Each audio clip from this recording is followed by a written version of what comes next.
You're watching the World 24/7 on the NDTV network. I'm Parmeshwar Bava. Let's begin with the top stories you need to know. Slovak Prime Minister Robert Fico is no longer in a life-threatening condition after he was shot in an assassination attempt when leaving a government meeting on Wednesday.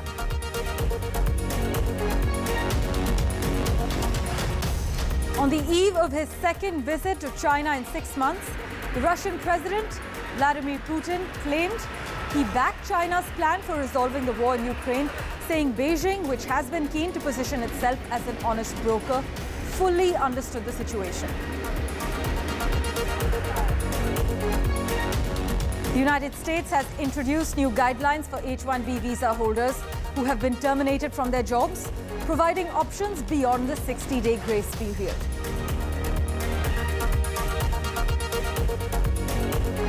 The European Union has agreed on a new migration pact. Mainstream parties hope it will deprive the far right of votes.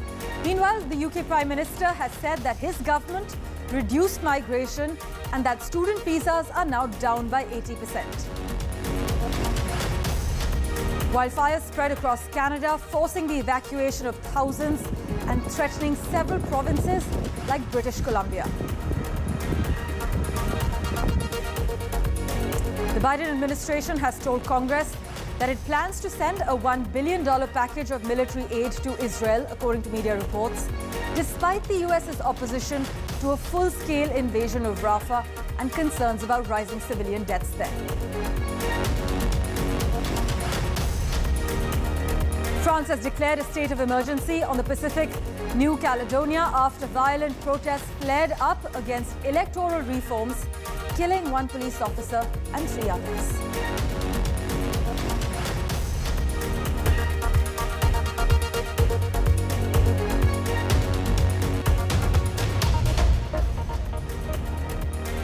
Well, a big focus.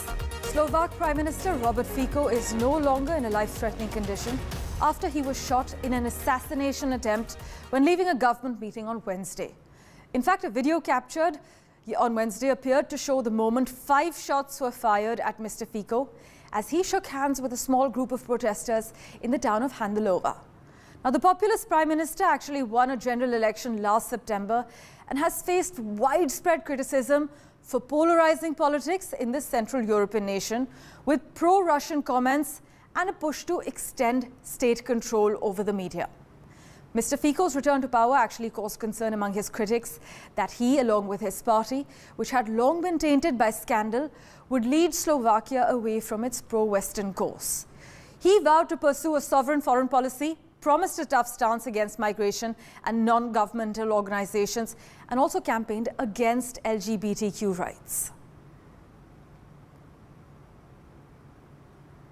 For a quick update from Ground Zero, we have with us Deputy Chief of the Foreign Desk at Pravda, Andrej Matisak, joining us. Well, Andrej, footage shows a man raising a gun and firing multiple times at the Prime Minister before being subdued by his bodyguards. Can you take us through the details of this Wednesday attack? Prime Minister Fico and his government, they had a meeting outside of Bratislava. That's quite usual. The government likes to go somewhere, from the capital, like also showing people that they care, which is also a political gesture. So there was a meeting of the government, session of the government, and then he went outside from the building when the meeting took place, and there were some people basically greeting him. He approached them, and from what we know, there was one guy who was basically shouting, "Please come to me." He went a little bit closer to him, and then this man started fire. There were a couple of rounds, 2, 3, 4 maybe, and then of course the bodyguards started to act. There are a lot of speculations, and of course some experts are saying that the bodyguards were quite slow. Yes. It's hard to say because the perpetrators were so close. Maybe the problem was that they shouldn't let Mr. Fico to let him that close to the crowd, but he likes to talk to people, and so I think he wouldn't even listen if they would tell him that don't go there. And that had happened. Then they took him to the hospital, and the perpetrator was arrested. Andrej, we are well aware that Mr. Fico has long been a divisive figure, not just in Slovakia, but beyond as well. But the shooting also comes crucially 3 weeks ahead of the European Union Parliament elections. Do we know anything regarding the motive behind this attack? But we still don't know why Prime Minister was attacked.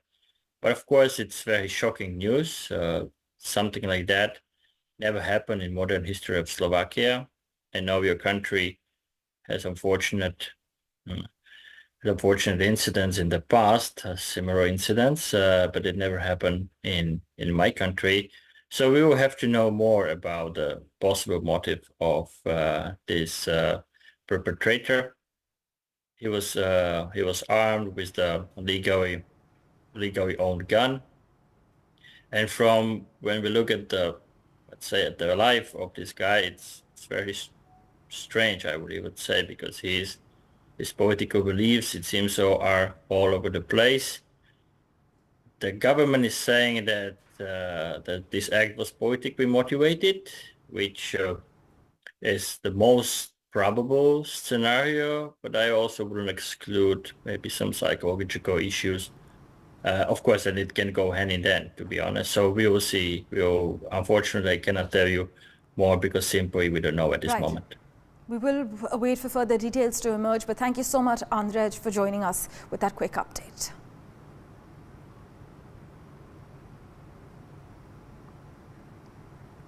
In other crucial news, Russian President Vladimir Putin has arrived in Beijing for his first visit to China of his due term, highlighting the importance of the relationship to Moscow following its invasion of Ukraine. Now, Putin is likely to prioritize countering the US's warnings to China over trade with his country at talks with the president Xi Jinping. Now, the two men toasted their no-limits friendship back in February 2022. It was meant as a counterweight to the global influence of the US.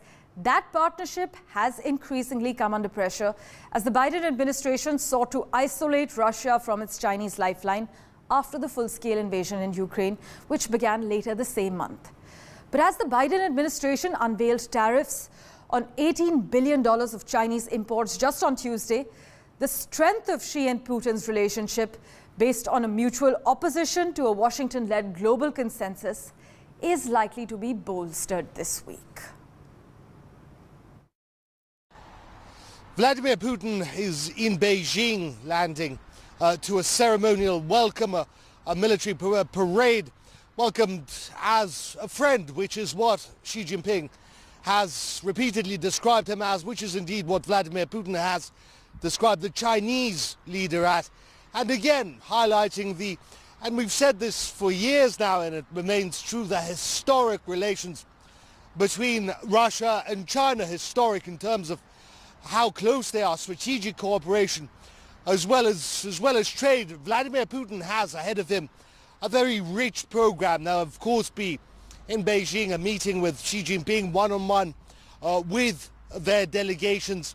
There'll also be a concert marking 75 years since the establishment of relations between Russia, then the USSR, and communist authorities in China. There will, of course, be much to discuss, including, foremost perhaps, the crisis in Ukraine, the potential Chinese peace plan, which Vladimir Putin says could be the foundations of negotiations, a real sustainable peace deal that could end this conflict, which is, of course, what everyone wants, but in different ways. Trade between the two countries has reached $250 billion, which, for reference, is almost twice as high as trade between China and India. There are also huge projects, infrastructure projects, investment projects worth hundreds of billions of dollars between China and Russia, cooperation in military sphere and social sphere, in culture, as well as energy and the peaceful atom, the development of nuclear energy. So certainly a very rich program over 2 days for Vladimir Putin on his first trip after being inaugurated for his 5th term as President of the Russian Federation. While the wars in Ukraine and Gaza ravage the world, Russia and China grow closer day by day, with Russian President Vladimir Putin off to Beijing on 16th May for his first overseas visit since beginning his 5th term in office. However, it's not just anti-West sentiments that are pushing these leaders closer together. Booming economic ties to mutual interests to reduce US hegemony. This all-weather relationship, as China often calls it, is all set to deepen as the two leaders meet for the second time in a little over 6 months. While optics show a strident partnership between Moscow and Beijing, pressure is mounting on Chinese President Xi Jinping over his alleged support for Russia's defense industry. President Putin's visit comes on the heels of President Xi's three-nation European tour. As the two countries celebrate 75 years of ties, how will this meeting test the strength of Xi and Putin's relationship? 1. Further strengthening economic cooperation between Moscow and Beijing in the face of Western threats of sanctions. This is high on the agenda for both leaders as Russia continues to face Western isolation and as US unveiled $18 billion of tariffs on Chinese imports this week. Putin will reportedly be traveling with a large trade delegation and will meet Chinese Premier Li Jiang to discuss economic cooperation and further investment. Second, the Power of Siberia 2 gas pipeline is also expected to be on the agenda. This pipeline is a crucial project symbolizing this no-limits strategic partnership and aims to carry 50 billion cubic meters of gas to China, thus redirecting a supply that once went to Europe. Russia became China's top crude supplier last year, receiving roughly 23 billion cubic meters of gas from Moscow from the original Power of Siberia pipeline.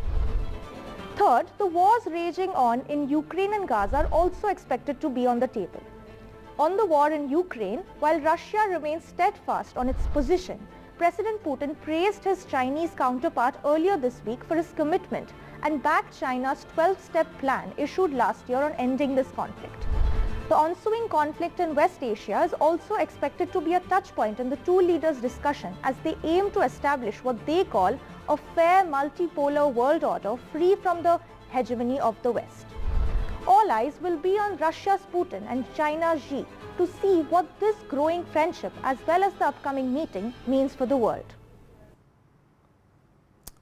Well, switching tracks to the United States, well, the US has introduced new guidelines for H-1B visa holders who have been terminated from their jobs, providing options beyond the 60-day grace period. But what does this mean for H-1B visa holders? Well, a non-immigrant worker's employment ends, either voluntarily or involuntarily. They typically may take one of the following actions, if eligible, to remain in a period of authorized stay in the United States. Either file for a change of non-immigrant status, or file an adjustment of status application, or the third option is file an application for compelling circumstances under which workers may qualify for a one-year employment authorization document. The fourth option being filing an application to become a beneficiary of a non-frivolous petition to change employer. But failure to take action within the grace period may require leaving the country, and if the worker takes no action within the grace period, they, as well as their dependents, may then need to depart the United States within 60 days or when their authorized validity period ends, whichever is shorter. This is what the US government says. Soundarya Balasubramani joins us from San Francisco for further clarity on these changes. Soundarya, thank you so much for making time for us. Take us through how these new guidelines regarding the H-1B visa differ to the ones that were in place before. There is really no difference to the new guidelines. I think USCIS just wanted to remind people that, hey, if you got laid off in the last 6 months, then don't forget that we've published guidelines on what are your options once you got terminated. Right, but Soundarya, major corporations like Google, Tesla, they've announced layoffs. How do the new guidelines affect those that have been terminated or have a fear of being terminated? And was job termination an existing fear for these workers? Yes, it is absolutely a fear. I've spoken to hundreds of students and immigrants in the last few months, and it's something that everyone mentioned. I will say that the guidelines that USCIS published is a very long document with a lot of FAQs. There's a few highlights that I just want to mention for people. So number one, USCIS does let you transfer from whatever visa you're on, say an H-1B to a B1 or a B2 tourist visa, so that you can switch to that and then keep interviewing on that visa, which will give you another 6 months to stay in the US. And then hopefully if you get a job, then you can transition back to an H-1B or another visa. So USCIS confirmed sometime last year that you can interview on a tourist visa, and that is okay. Secondly, if let's say that you have a compelling circumstance, they have something called a compelling circumstance EAD for those who have an approved immigrant petition. So someone who has an approved I-140 petition, who has a compelling circumstance, which they haven't clearly defined what that means, but a lot of people have applied for that. So that is also another option that you could pursue if you have an I-140 approved. And finally, if nothing works and you have to leave the country, then by law, your employer is supposed to pay for the transportation cost to kind of offboard you from the country and back to your home country. So it's worth asking your employer that if there's no other option for you. Thanks so much, Saundarya, as always, for joining us with that quick comment. Meanwhile, the European Union has given the final green light to a landmark overhaul of its migration and asylum policies that will see hardened borders and shared responsibility among member states as campaigning heats up for Europe-wide elections next month. Now, this new pact on migration and asylum was officially approved by the 27-nation bloc's economy ministers, ending more than 8 years of work to rewrite the rulebook for handling people who enter Europe without authorization. Now, a majority of member nations backed the reform's 10 pieces of legislation, ensuring its passage despite opposition from Hungary and Poland, which have long rejected the idea that all European countries should take in a share of arrivals. But these new rules, which come into effect only in 2026, they actually lay out the guidelines for screening people to establish whether they qualify for some kind of protection like asylum or deportation if they are not allowed to stay. What can we expect with these new rules in the EU? Well, the new rules lay out guidelines for screening people. So tighter control of migrant arrivals is on the radar. Faster processing at the EU's borders is something we are looking at, and closer cooperation with countries of origin as well as transit. Mainstream political parties believe that this new pact provides answers to questions that have divided nations since more than 1 million refugees and migrants entered Europe back in 2015, mostly fleeing wars in Syria and Iraq. They also hope that these new reforms will starve the far right of vote-winning oxygen in the upcoming European Parliament elections that are scheduled from the 6th to the 9th of next month. But critics say the pact will let nations detain refugees and migrants at borders and fingerprint children. The new measures, they argue, are aimed at keeping people out and infringe on their right to claim asylum and will result in more dubious political deals. Let's get you a quick update from Canada now, where thousands of people in the western part of the country are facing the wrath of wildfires this week amid severe drought. Some 6,000 people were told to evacuate Fort McMurray in Alberta, where 90,000 residents were forced to flee during the 2016 wildfires.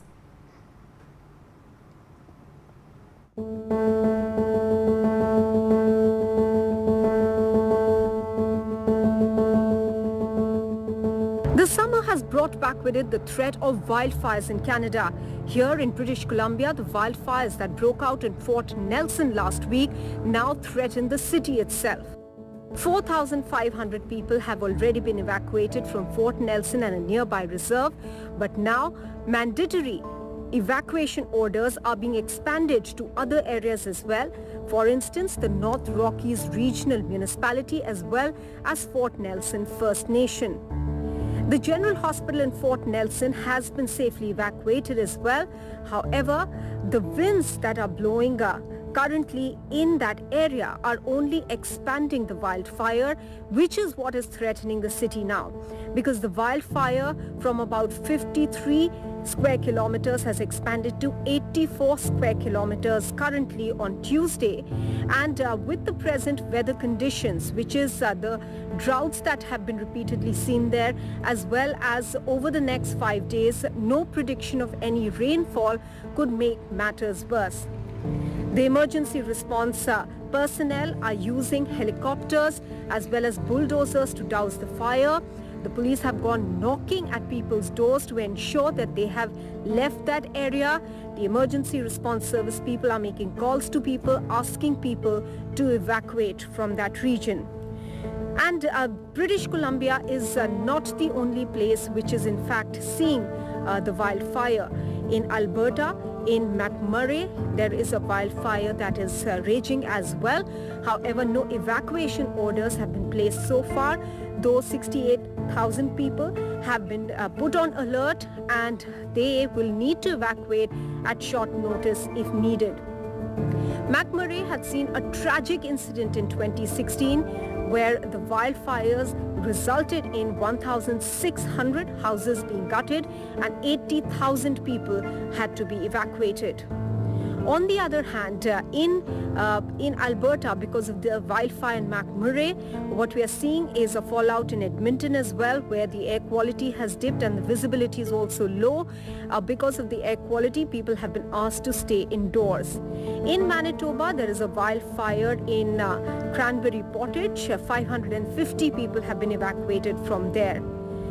The wildfires last year in Canada were one of the worst in its history, so much so that the plumes from the smoke plumes in fact moved across the border and engulfed many of the cities in US as well, where the air quality dipped drastically last year. Experts believe that these kind of extreme weather conditions which we are witnessing, for instance repeated droughts and dry conditions which are resulting in these wildfires, are to be blamed on climate change. And if that climate action, the manner in which it should be, the thrust should be placed by the world, is not dealt with in the manner that it should be, then we will end up grappling with more such extreme weather conditions. In Vancouver, this is Maha Siddiqui for NDTV. Our government is constantly monitoring the situation, and our Emergency Management Cabinet Committee met again yesterday evening to be briefed and to plan. It's important that everyone know that we are prepared to do whatever is necessary to keep Albertans safe. This evacuation is a stark reminder that our province lives alongside the threat of wildfires and other national disasters. And let me assure you, our government will have Alberta's back whenever a disaster strikes. In other news, the United States plans to send more than $1 billion in arms and ammunition to Israel, despite growing tensions between President Joe Biden and Israel's Prime Minister Mr. Netanyahu. Officials say this weapons package will consist of around $700 million in tank ammunition, $500 million worth of military vehicles, and $60 million in mortar rounds, as per reports. But getting the weapons to Israel could be a lengthy process. The sale needs to be officially notified to Congress and receive congressional approval. It also comes days after Biden withheld a shipment of bombs to Israel amid rising concerns that the country was gearing up for a major military operation in the southern Gaza city of Rafah. As always, news and updates continue in a moment. We're taking a very quick break.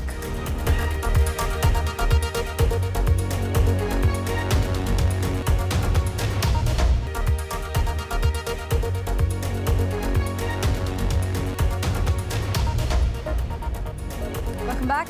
France has declared a state of emergency in New Caledonia after violent protests flared up against electoral reforms, killing one police officer and 3 others.